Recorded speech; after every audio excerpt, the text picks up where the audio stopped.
I think I had my microphone closed. Sorry.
Probably wait like 4 minutes.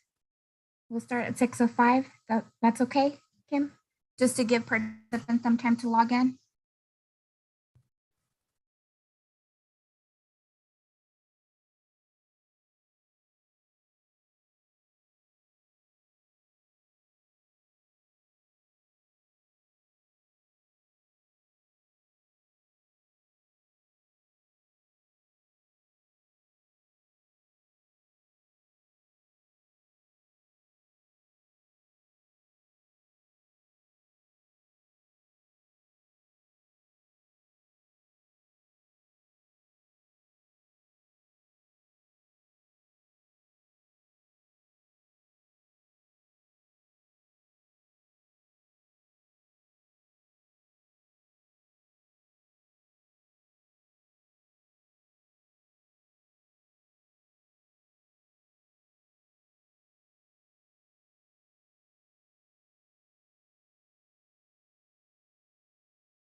Okay, we'll go ahead and start. Good evening, everyone. My name is Erika Herrera Terricas, and I'm the Assistant City Manager with the City of Fillmore. Thank you for joining us this evening. Before we start, I will introduce our interpreters from Just Communities, and they have a few words before we start tonight's program. So I'll go ahead and introduce Hugo Santos. Hi, good afternoon to everyone. My name is Hugo Santos, and I'm here with my colleague, Tere Stuckey, and we are here on behalf of Just Communities, part of the network for the language justice. Before we start, I would like to make some recommendations that you see on your screen right now, and I'm going just to emphasize the most important points for us. One, speak loud and clear. And I cannot emphasize enough to say to ask you to speak in a moderate pace. Please avoid using idioms, jargon, technical vocabulary, or acronyms like that. And pretty much that's speak one at a time. And if I see that you're speaking too fast or too low, I'm gonna show my hand. So when you see my hand, that means that you need to slow down a little bit and speak louder. with that being said, you can enable us as interpreters. Erika, please. Okay. Will you share the message in Spanish or no? Sorry, my mistake. Mi nombre es Hugo Santos y estoy aquí con mi colega Tere Stocky. Somos parte de comunidades justas de la red de justicia lingüística y estamos aquí para hacer interpretación de inglés-español o viceversa. Si usted desea escuchar la interpretación en español, por favor, haga clic en el símbolo de interpretación, el globo que está en la parte inferior de su pantalla, y elija el idioma en el que usted quiera escuchar la presentación, en este caso español. Creo que sería básicamente todo. Por favor, no duden en hacer preguntas o si tienen algunas dudas, no duden en hacerlas para nosotros poderlas transmitir al resto del equipo. Thank you, Erika. I think we're very much okay.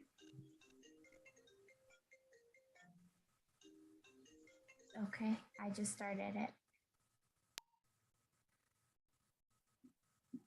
Perfect. Okay.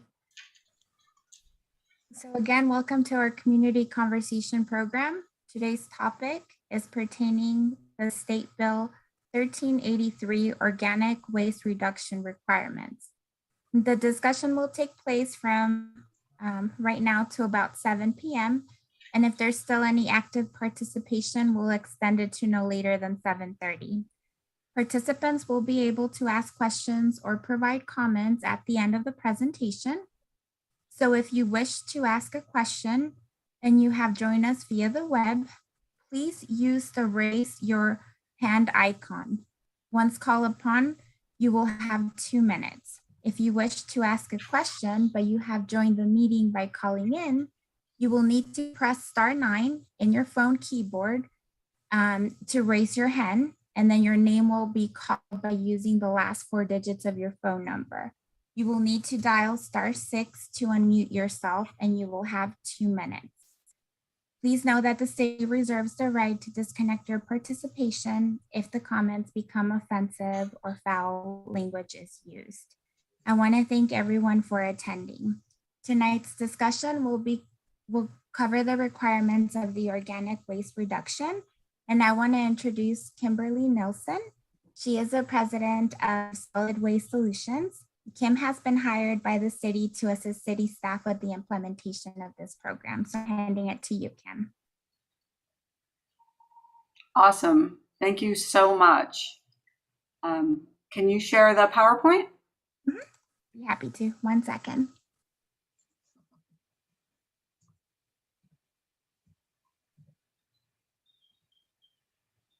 Great. Thank you for participating and good evening. My name is Kimberly Nilsson. I'm the owner of Solid Waste Solutions in Thousand Oaks. Our firm helps the city of Fillmore with meeting state requirements and mandates as required and monitored by Cal Recycle, which is a state agency of the Environmental Protection Agency. We're here tonight to discuss the new organics program, which is organics waste reduction requirements. Next slide, please.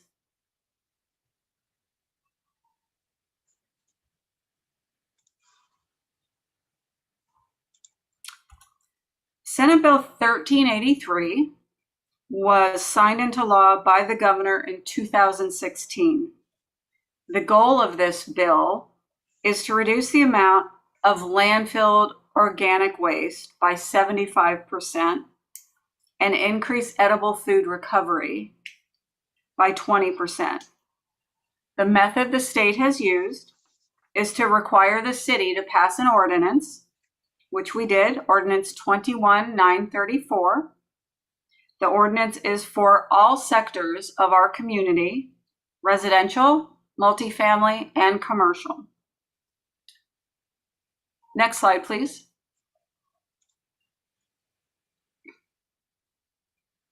I think the first question that comes to mind is, what is organic waste? There's 2 different types. With the program the city has had for many years, you already collected green waste, meaning yard waste and wood waste, and you put it in your green waste container and it was collected by the hauler. With this new bill, SB 1383, the state added food waste and plant-based fiber products, which are paper products and cardboard. Those can still be put in your recycle bin, but they're now considered an organic product. But they go in the recycle bin for now. Next slide, please.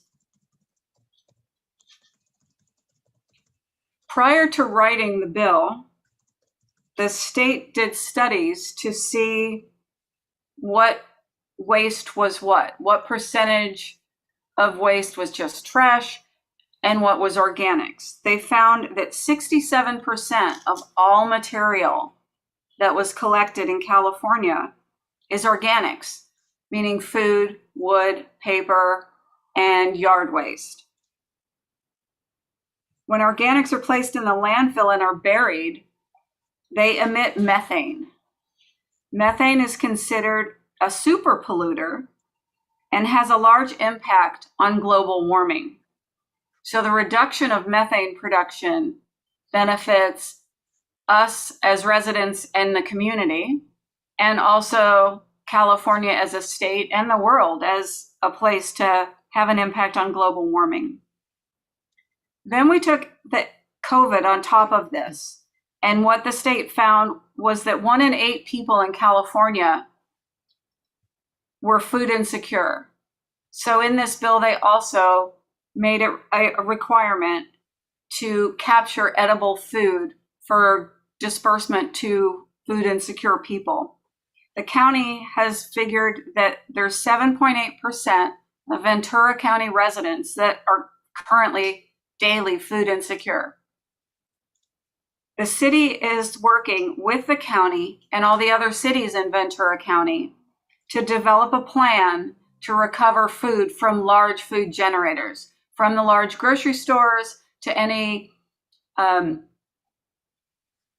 farmer within the community and all the communities, to recover food that can be used and be eaten, not to be disposed of. But we'll give you more information on that in the future, as we're not due to have a report out on the next steps for a couple of months. Next slide, please. So the city has responsibilities in this too. It's just not all put on the residential, multifamily, and commercial sector. The city had to implement the organics ordinance. It had to be done by January 1 of 2022, which we did. We have to coordinate with our trash hauler, which is E.J. Harrison.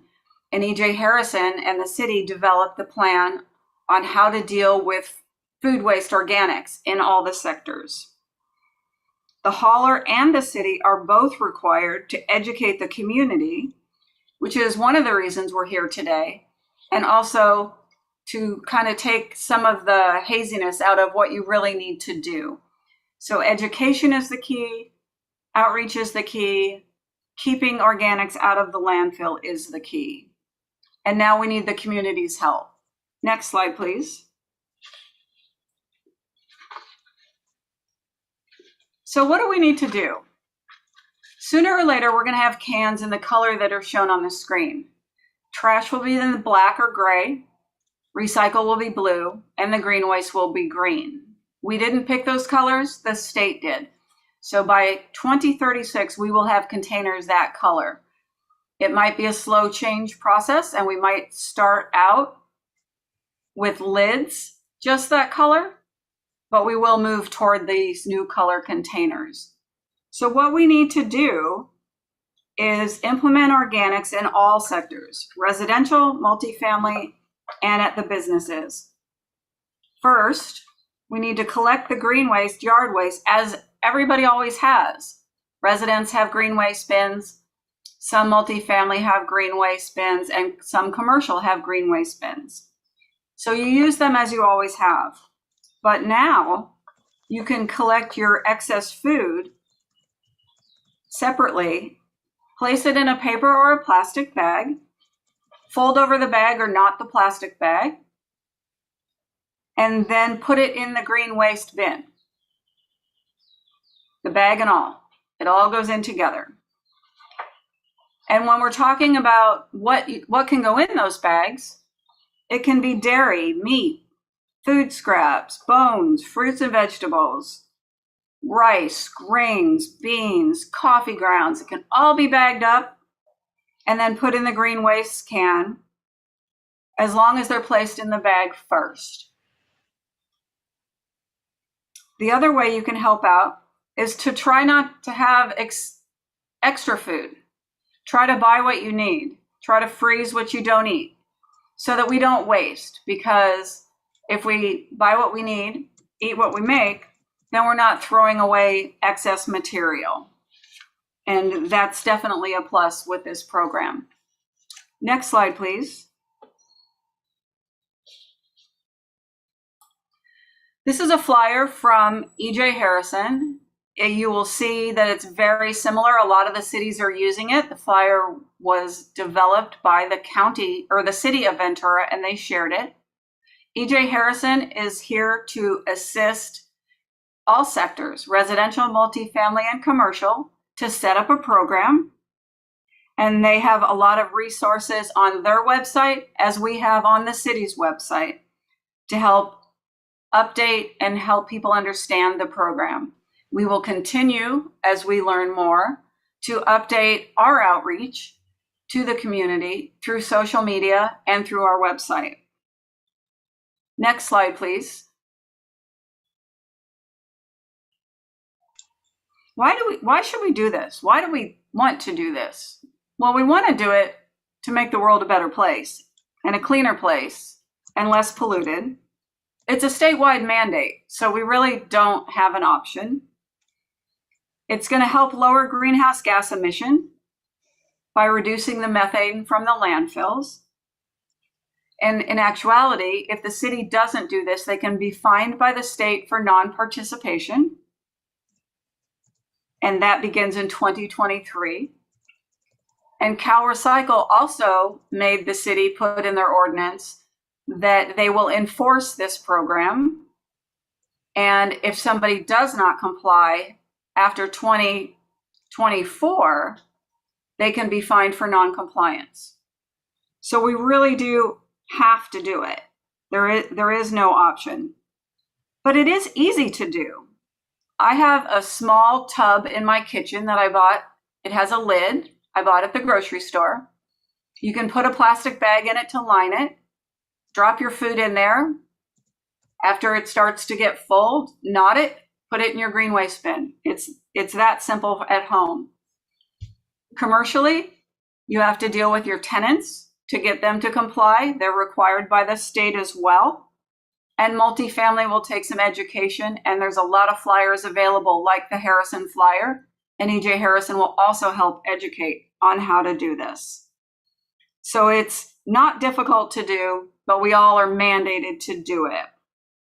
Next slide, please. What if you don't generate organics or you compost your organics? Well, the state has established a program of waivers, and the city can review the circumstances that are affecting your business or your property or your home. Currently, for a residential sector, there's only space waivers. So if there's not room for a green waste container that you're putting the food waste into, we can evaluate that and grant a waiver until there is room or another method. If you're a multifamily or commercial property, then there are 3 different types of waivers that you can do. You can do a physical space waiver if there's no room. You can do a de minimis waiver, and that means that you're meeting certain targets, but you're not generating more than 20 gallons of food waste in a week. And you apply to the city, and we review that. The third waiver is a third-party hauler waiver. And what that is for is landscapers or somebody that wants to haul their own material to an organic facility. So if you're a manager of a shopping center and you have a landscaper and the rest are all office buildings that aren't generating, then you apply for a waiver of third party and you tell us who the landscaper is and we have them report to us quarterly how much material they're taking. So all of those are approved by the state. And if you need something like this, you can contact City Hall at Fillmore, or you can contact my office via email at info at sws-inc.com. And we do have the waiver forms on the city's website, and it has my contact info on that as well. Next slide, please.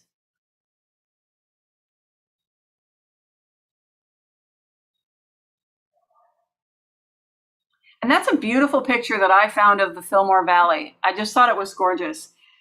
And Eric and I would both like to thank you for being here and attending our meeting. And we'll take any questions that you have. And I will turn this back over to Erica.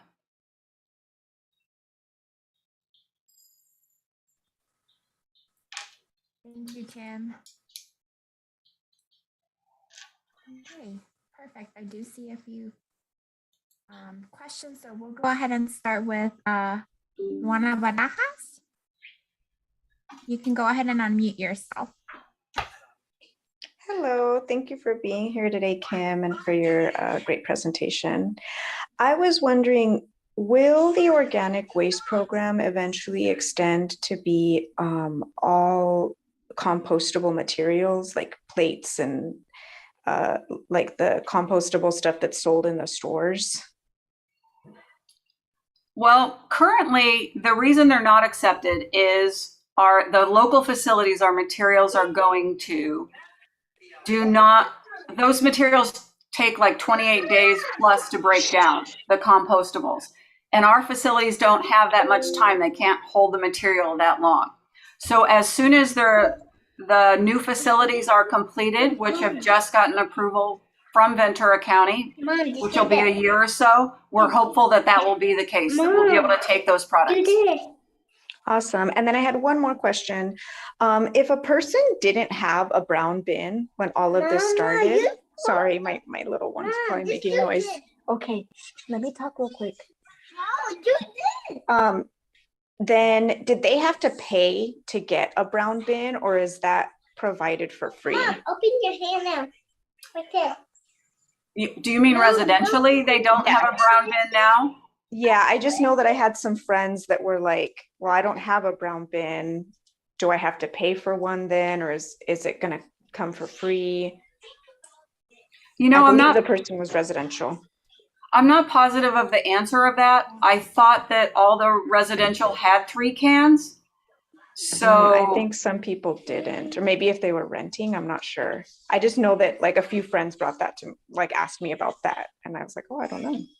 I assumed everyone had it too. We can research that and post that, can't we, Erica? Definitely. I just wrote it down, and we'll just check with Harrison, and then we can post the information online on what to do. We'll find out. Awesome. Thank you so much. You bet. You're welcome. Let's see.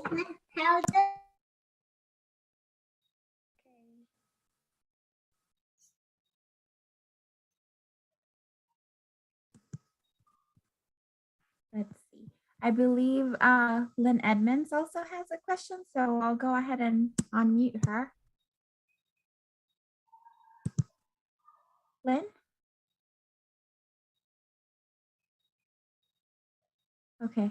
Looks like the question was submitted via the chat too. Let's see. I'm a single older woman and a vegetarian and have about 1 small sack of compostable excess of food, and put my compost. Sorry, my screen is very.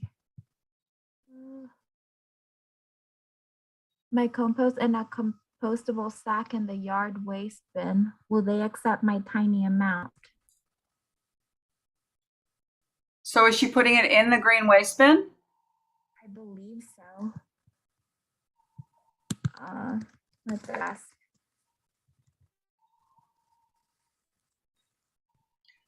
If it's going in the green waste bin, then it does get sorted and composted.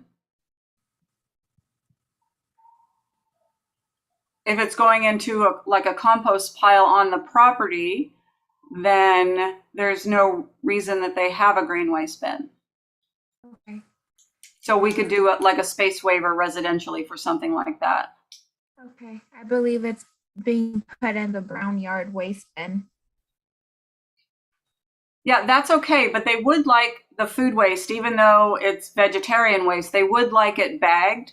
And the reason being is it keeps it as a cleaner product and it can be processed better. And what they're doing currently is they're going to process things into animal feed with it. Okay. I believe she stated that she's bagging into a compostable bag. So sounds like Perfect. she's doing the right thing. That's Yes. perfect. Great. Perfect. I think we have another question from Joan. Joan, I have allowed you to speak, so you can go ahead and ask your question. Okay, my question is similar to Lynn Edmonds. I put my vegetable waste directly into the brown yard waste, plant waste. So I put my leaves and vegetable banana peels and things like that all in the brown bin. The only thing I don't put in there are meat and dairy products, which I put in another bag in the green trash can. So again, like Lynn, in a compostable, like a brown bag. Will this continue to be the practice for how the comments you've mentioned tonight have been mostly addressing multi-family or businesses. For single family homes, when will it take effect? These changes take effect, and in the meanwhile, how do you again propose that we dispose of both meat and plant food products? All of the meat and plants and vegetables and grains and breads and all that are to be put in a plastic bag or a compostable bag or a paper bag and then into the green waste bin. And that'll be the process until, for at least the next year, until E.J. Harrison's new facility is open. But doesn't that, by going in the green bin as opposed to the brown container, doesn't that contribute to the methane gas? Oh, I'm sorry. You have brown. I'm sorry. It goes in the green waste bin, which in the city of Fillmore's case is a brown bin. Okay. Yes, you are correct. So all the food waste that is generated residentially needs to be put into a paper, plastic, or compostable bag, whether it's vegetables or meats or bones or whatever, and then placed in your organics bin, which in Fillmore's case is brown. Okay.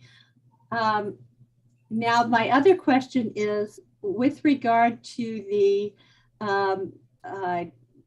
people who, trying to gain a 20% increase in food that goes to people who are having issues with having sufficient food to eat. For example, most of the things that I discard are partially used.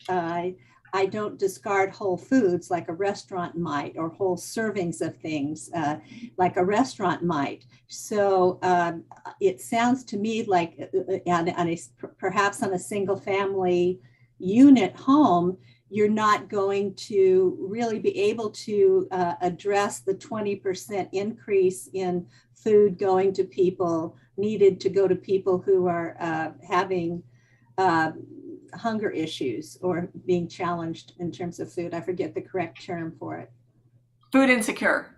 Food insecure, thank you. Yes, you're absolutely correct. The program for assisting with food insecurity is being spearheaded by the county, and it starts, they call them tier 1 and tier 2 businesses. They're the large food providers. They're the grocery stores, the supermarkets, things that are 10,000 square feet. So it starts big, and then the next step in 2024 will hit the businesses that could be large restaurants, 250 seat restaurants, 100 room motels kind of thing. So it's really, the food insecure solutions are really going to come from the large producers of food.